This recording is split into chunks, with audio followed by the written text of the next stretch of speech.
Welcome back to Wilton Mill for the FAB Racing British Minibikes Championship. Always good to have BSB support and team managers here at the events. Earlier I spoke to Nigel Snook from FS3.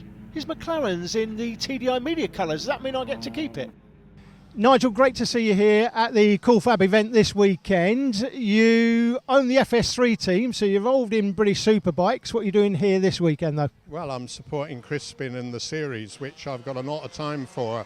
Having had a background in education, seeing young people getting on well and progressing in the sport we love is really important. So some months ago, Crispin sidled up to me at the National Motorcycle Show, asked if I'd like to help, and it's been a pleasure to be involved. Yeah, Crispin will do that to you when he sees somebody. And what have you made of the championship? Well, it's fantastic, and I've got to meet a lot of interesting people, and as a result, through the team, we're giving a bit of support to Max Cook, whose father Adam helps run the unit for us. And it was a pleasure actually last week to see that come to a head, as I spent the day at the British Talent Cup selection and was delighted to see Max getting through. But the speed and the quality of the riding and the size of some of the youngsters is quite mind-blowing. Must scare their mothers to death. It's an international championship this now, 615,000 viewers as things stand today for round 4. Round 5, not quite so many, but still approaching 200,000. So that the international nature of the championship, is that important? It's got to be important for sponsors. What about yourself? Yeah, we get a lot of support from the trade. We get a lot of support from companies like Quattro Plant, who are our title sponsor.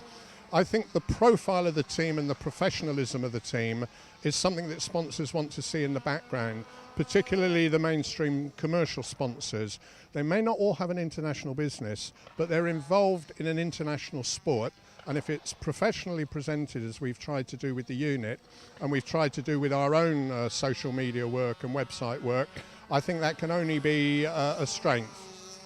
Junior LC40s up next, also known as Minimoto Elites. From as young as 7 years old, the riders on two-stroke liquid-cooled 40cc engines. Casey O'Gorman and Ross Maguire take up the front row of the grid, with Evan Belford and Bailey Stewart-Campbell on the second, with the Terminator, Ollie Walker, alongside Emmanuel Brinton. Connell, Stewart-Campbell, Bannister and Foster are rounding out the top 10, and we're under starters' orders. What a start from Casey O'Gorman. No surprises there, but Evan Belford creeping into second position there from third on the grid as they go through Oblivion and Crook up towards Manuel's Bank and on the run to Christmas. Good start from Belford.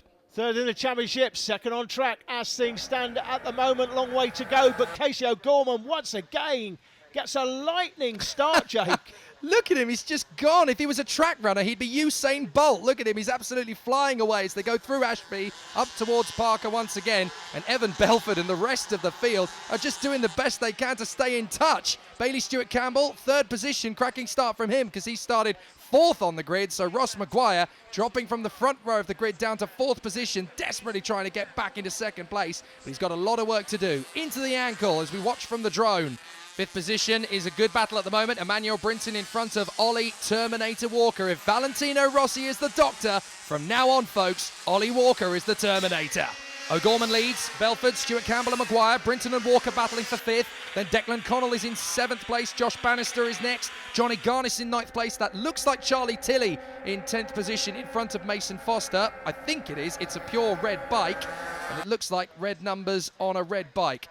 Warning for the future, folks. Light numbers on a dark bike or dark numbers on a light bike. It's not that complicated. Always good for the commentators. We don't have live timing with us here, so we have to rely on the numbers on the bikes, and we can't always see them very well. So down the hill, this battle for second position is really intensifying between Belford, Stewart-Campbell and Maguire. Maguire getting tightened up on the back of Stewart-Campbell's bike as we watch from the drone again into the ankle. These three have pulled well clear of the fifth position battle of Emmanuel Brinton and Ollie Walker. So as they come down out of the toe into the heel, things looking very good indeed for the man in second place. Belford trying to get clear of Stewart-Campbell and Maguire. Maguire has another look. We're just looking back down the outside of the top six. Declan Connell still there in seventh position. There he goes. Josh Bannister under some pressure now from Johnny Garnis. But here is the battle for second position. It looks as though Maguire's going to go for the move on the inside of Christmas. No, Stewart-Campbell holds him off. Very nice defending.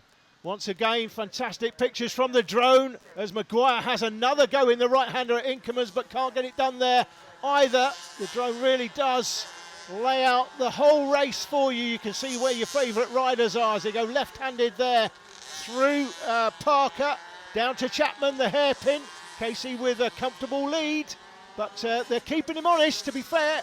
Well, this is what happened in the other class, wasn't it? He was a country mile out in front and then he tripped over the traffic. And that is, of course, something he's got to be mindful of in this race. But he will have learned from that. He's a very crafty rider, is Casey O'Gorman. He learns like a sponge. He saps everything in, takes it all in, and his riding develops. He's an incredibly intuitive racer. He's so good at developing and pushing even further. He just gets faster and faster, which is why he's able to pull out this kind of gap on three incredible young talents: Evan Belford, Bailey Stewart-Campbell and Ross McGuire. Let's not forget how good these riders are. So the fact that Casey O'Gorman is out in front by that advantage so early on into the race, that is truly exceptional.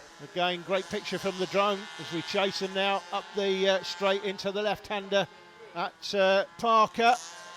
You're right, Jake, the riders behind Casey are extremely talented. He is an amazing natural talent, Casey O'Gorman, on that 7 bike. And you have to think at some point, well, we're certainly going to see him in BSB. We'll probably see him at world level, providing he gets the financial support. He will need financial support, as all of these riders will, to go that extra mile to world level. Through Oblivion and through Crook. Very crafty battles from the riders so far in the early stages. There's only one bike there in 5th position. Now, has Brinton got rid of Ollie Walker for the moment, or is that Walker in 5th position? We'll try and pick it up in a moment. Good battle here for 3rd place. Emmanuel Brinton has stopped, that's why. So Emmanuel Brinton, unfortunately, has pulled off the road at Crook, and he's trying to get going, so that's Ollie Walker in 5th position on his own. Yeah, Walker there, the Terminator, trying to close down this battle for 2nd place. And they are getting a little bit closer, I think, to Casey here. The lead he's got, he's basically developed this in the 1st lap and a half, and he's just maintaining it. They now have the same pace as Casey does out front, but they can't close him down. Well, this is the thing. Casey O'Gorman doesn't need to pull away and dominate by, you know, multiple seconds. He just needs to keep the pace. He will have learnt from last time, as we said. He had a commanding victory on a plate there, and we've seen many riders in many championships lose it in the last couple of laps. I can recall a rider at Mugello years ago. He actually crossed the line and thought it was all over and backed out of it. That was not quite the same kind of mistake that Casey made, but he's going to learn from that. And look, he doesn't need to be a million miles out in front of these guys. He's just keeping the gap stable enough. He's just checking over his shoulder. Right, I can pull out a little bit more. I can give myself a little bit more time. He's being a little bit more conservative than he's been in other races this year, but that's because he doesn't have to be dominant. And again, through this left-hander, they're a little bit closer than they were last time, but I'm not sure they're going to have enough time to close him completely. This is all about the battle, though, for 2nd, 3rd and 4th, and here they come down the inside straight into the ankle of the boot. This is the toe of the boot. You can see it from the drone, why we call it the boot, can't you? Ankle, toe, and then through the heel. Right, Ross McGuire is obviously leaving it as late as possible to try and make a move on Bailey Stewart-Campbell for 3rd position. He's been watching his lines, looking at every single move he makes. You could just see Brinton's bike there parked up at Crook. You just saw it there in the background. Good battles further back in the pack as well, as they're trying to close up on this leading bunch. And there's some good scraps. That's Mason Foster trying to move up the order there as he tries to get there down the main straight. And look at the tight battle this for 2nd position as the riders come through again. Up towards Parker. Ross McGuire again trying to go on the inside of Bailey Stewart-Campbell as they drop down towards the next left-hander. Tight in there at Chapman. Good run off the acceleration there from Ross McGuire as they go down the back straight into the ankle of the boot. Left.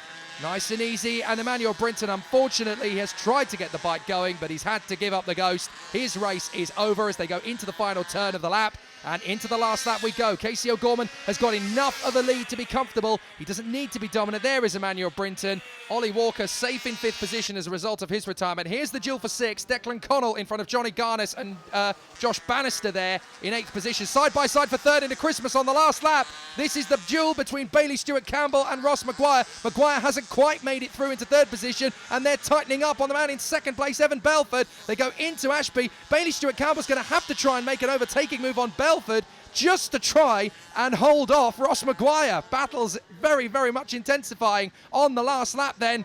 Up the inside, good defensive line from Belford. Bailey Stewart-Campbell can't get through there. That backs him into Ross Maguire once again, down the back straight. He defends nicely there on the inside of the ankle, but Casey O'Gorman makes up for earlier on. He's the championship leader in both this class and GP50, and he's back on top again. Well done, Casey. Masterful ride out in front, only winning by as much as he had to. Belford in second, Bailey Stewart-Campbell third, in front of Ross Maguire. Ollie Walker, the Terminator, lives to fight another day in fifth position. Good points in the bag for him. And sixth place, who's it going to be?